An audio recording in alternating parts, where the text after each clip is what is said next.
Guys, welcome back to my channel. আজকে আমি এখান থেকে ব্লগ স্টার্ট করছি বিকজ সাডেন একটা প্ল্যান হয়েছে, আমি বাড়ি যাচ্ছি। তো এটা মা বাবার দুজনের জন্য, দিদির জন্য স্পেশালি খুব সারপ্রাইজিং বিকজ কাউকেই আমি জানাইনি। আমি হুট করেই টিকিট কাটলাম ফ্লাইটের। তো জানি না কি রিয়াকশন থাকবে। এটার রিজন বাবা, আমি বলছি রিজনটা কেন। তো চলে এসেছি পিজিতে, প্রচণ্ড গরম, মানে মাঝে মধ্যে ওয়েদার ঠিকও হয়ে যায়, যাই হোক। তো যেটা বলছিলাম, আমার কোনো প্ল্যান ছিল না যে আমি যাব বাড়ি বা কিছু, একটা স্পেশাল ইভেন্ট আছে, বাট তাও ঠিক আছে। আমি ভাবছিলাম যে ঠিক আছে একবারে নভেম্বরেই যাব। তো ঠিক আছে, ওইভাবেই আমি সব কিছু প্ল্যান করছিলাম। আমি ছুটিও ওই জন্যই জমাচ্ছিলাম। বাট সাডেনলি আজকে সকালবেলা মাকে ফোন করেছিলাম, যে বাবা কথা বললো, দিয়ে বললো কি রে আসবি। ভাবতে বসলাম যে আমি যাব, কি করব, যাওয়া উচিত। তো আমি ভাবছি যে আমার বাড়িতে এত বড় ইভেন্ট হবে, আমি থাকবো না। তো আমার মন খারাপও করছিল ভীষণ। তো এই সানডে একটা ইভেন্ট আছে, কি ইভেন্ট কি আছে সব তোমরা ব্লগে দেখতে পাবে। তো তাই আমি ভাবলাম যে ঠিক আছে। তো বাবা মা কেউ জানে না, হয়তো এতক্ষণে আমি বাড়ি পৌঁছে গেছি কালকে, তো তখন হয়তো আমি ক্লিপসও নিয়ে নিতে পারবো রিয়াকশনের বা কিছু। জানি না বাবা কোনো রিয়াকশন দেবে কিনা আমাকে দেখে। দিদি তো আমাকে বকবে, আমি জানি যে এত খরচা করে আসার কি দরকার, হ্যান ত্যান। বাট মাও আমাকে বলবে, বাট ঠিক আছে, মা তো খুশিও হয়ে যাবে। জানি না দিদিও হয়তো খুশি হয়ে যেতে পারে, কারণ কি আজকাল দিদি আমাকে একটু বেশি ভালোবাসছে। তো যাই হোক, তো যাই না সবার রিয়াকশন তো আমি নেওয়ার চেষ্টা করব। তো যাই হোক, এই আর কি। এখন প্যাকিং করব, জলদি খাবার বানাবো কিছু একটা, নয় পোহা বা ডালিয়া কিছু একটা বানিয়ে নেব, এটাই। আমি জানি না বাবা এই ভিডিওটা দেখার পরে কি রিয়্যাক্ট করবে, যে আমি হুট করে না জানিয়ে ফ্লাইটের টিকিট কেটে নিয়েছি, এই সেই হ্যান ত্যান। তো ঠিক আছে। তো আমি এয়ারপোর্ট পৌঁছে গেছি। আমি বেরোনোর সময় যা তাড়াহুড়ো করেছি যে আমি এয়ারপোর্ট পৌঁছাতে পারবো কি না, ক্যাব বুক হচ্ছিল না, যা তা অবস্থা। মা আমাকে ফোন করেছে, তো আমি ক্যাবে ছিলাম তখন। তো আমাকে জিজ্ঞেস করেছে যে কোথায় যাচ্ছিস। আমি বলেছি সাইট ভিজিট আছে। কিসের সাইট ভিজিট ভগবানই জানে। দিদি আমাকে জিজ্ঞেস করেছে কোথায় যাচ্ছিস, দিদি আমাকে ফোন করেছিল। তো তখন আমি বললাম সাইট ভিজিট আছে, আমাদেরকে যেতে হবে। এই কি ভুলভাল বলেছে, আমি নিজেও যাই না।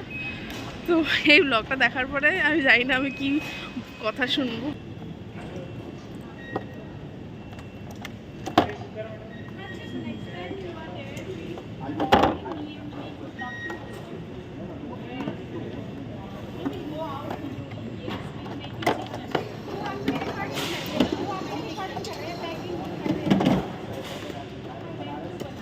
मैडम ये दे दें। হয়ে গেছে আমার সিকিউরিটি চেক, সব ডান। এখন আমি গেট নাম্বার 3-তে যাচ্ছি। এখানে একটা কিউট স্টোর আছে, আমার দেখে কিনতে ইচ্ছে করে। মারবে আমাকে মা। যাই হোক, এখন যাচ্ছি গেট নাম্বার 3-এর ওখানেই বসবো। আপাতত এখন কটা বাজে, 7টাও বাজেনি, 6:45 হবে হয়তো। আমার বোর্ডিং স্টার্ট হবে 7:15 কি 7:30। আমি ট্রলি ব্যাগ আর দিনই, ট্রলি ব্যাগ আমার সাথেই রয়েছে। তো আবার দেবো, আবার কলকাতায় নিতে হবে। তো এই জন্য আমি ভাবলাম থাক, অতটাও ভারী তো নয়, তো এই জন্য আমি ক্যারি করে নিচ্ছি আমার সাথে। আমি জানি না সিকিউরিটি চেকে আমার সাথে কী হয়। লাস্ট টাইম যখন ব্যাঙ্গালোর থেকে চণ্ডীগড় আসলাম, তখনও সিকিউরিটি চেকে আমার ব্যাগটা আটকে গেছিলো। এবার তো আমি ট্রলি দিইনি, তো ট্রলিটা আমাকে খুলতে বললো। তো তোমাদের মনে থাকবে হয়তো, আমি ব্যাঙ্গালোর থেকে আসার সময় মায়ের জন্য হাতা খুন্তি কিনেছিলাম। তো ওটা একটা প্যাকেটে করে আমি নিয়ে আসছিলাম। তো আমি যেহেতু লাগেজ দিইনি, তো ওটা নিয়ে ইস্যু। তো এবার ওরা কথাবার্তা বললো, আমাকে কিছু জিজ্ঞেস করেনি, জাস্ট ওটা নিল আর একবার স্ক্যান করালো। তো ঠিক আছে, আর কিছু বললো না। আমি তো ভাবছিলাম যদি আমাকে বলে এগুলো ফেলতে, তো আমি আবার বেরোতাম, দিয়ে ওখানে ব্যাগ করাতাম, চেক ইন করাতাম, দিয়ে আমি চলে আসতাম। আমি ফেলতে তো পারতাম না। তো যাই হোক, আমি প্রচণ্ড বেশি এক্সাইটেড। আর জানি না আমি বাবা মা দিদি কি বলবে, আমি জানি না। তো দেখা যাক। আমি জানি না দিদি একটু বলবে যে এত, এখন যাচ্ছে, আবার নভেম্বরে যাব, তো এত টাকা খরচা করে আসার কি দরকার ছিল, এই সেই বলবে। বাট তারপরে ওর ভালোই লাগবে, হোপস। প্রচণ্ড বেশি এক্সাইটেড বাড়ি যাওয়ার জন্য। ইউজুয়ালি এতটা এক্সাইটেড তো অবশ্যই থাকি, বাট যেহেতু একটা স্পেশাল দিন সানডে, তো সেটার জন্য খুব বেশি এক্সাইটেড। সব রিলেটিভসদের সাথে সবার সাথে দেখা হবে, মানে একটা গেট টুগেদার বলতে পারো। তো ফর আ স্পেশাল রিজন, সেটা তোমরা ব্লগেই দেখতে পারবে। তো আমাদের গেট নাম্বার চেঞ্জ হলো, 3 ছিল, এখন 4-এ চেঞ্জ হয়েছে। তো এখন যাচ্ছি, আমার জোন 1, তো জোন 3 স্টার্ট হয়েছে, তো একটু তো টাইম লাগবে।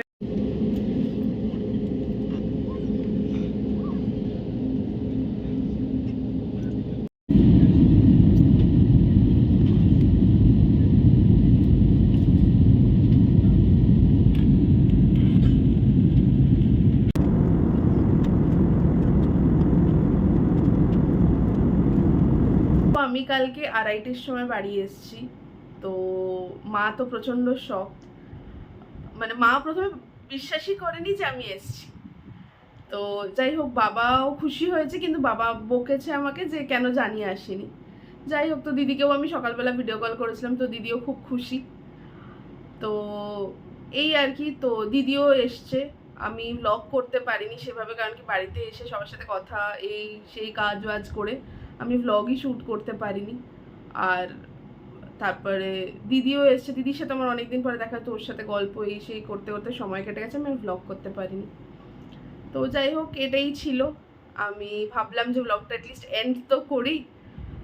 তো যাই হোক, জানিও কেমন হয়েছে ভিডিওটা। আমি জানি না আমি কী কী ক্লিপস নিয়েছি, আসা থেকে ফ্লাইটেই ম্যাক্সিমাম ক্লিপস আছে, বাড়িতে এসে আমি সেরকম কোনো ক্লিপস নিতে পারিনি। কেন বাড়ি এসেছি সেটার ব্লগও খুব তাড়াতাড়ি আসবে। তো এতক্ষণে তোমরা হয়তো যারা আমার ইনস্টাগ্রামে আছো, তো তারা জেনে গেছো আমি কেন বাড়ি এসেছিলাম। তো সেটারও ব্লগ খুব তাড়াতাড়ি আসবে। আমি যদি মানে তাড়াতাড়ি এডিট করে ফেলতে পারি, তো আমি তাড়াতাড়ি আপলোড করে দেবো। তো চলো, লাইক শেয়ার সাবস্ক্রাইব করে দিও আমার চ্যানেলটাকে, কমেন্ট করো, তোমরা কমেন্ট কেউ করছো না। তো চলো, নেক্সট ভিডিওতে দেখা হচ্ছে, টাটা।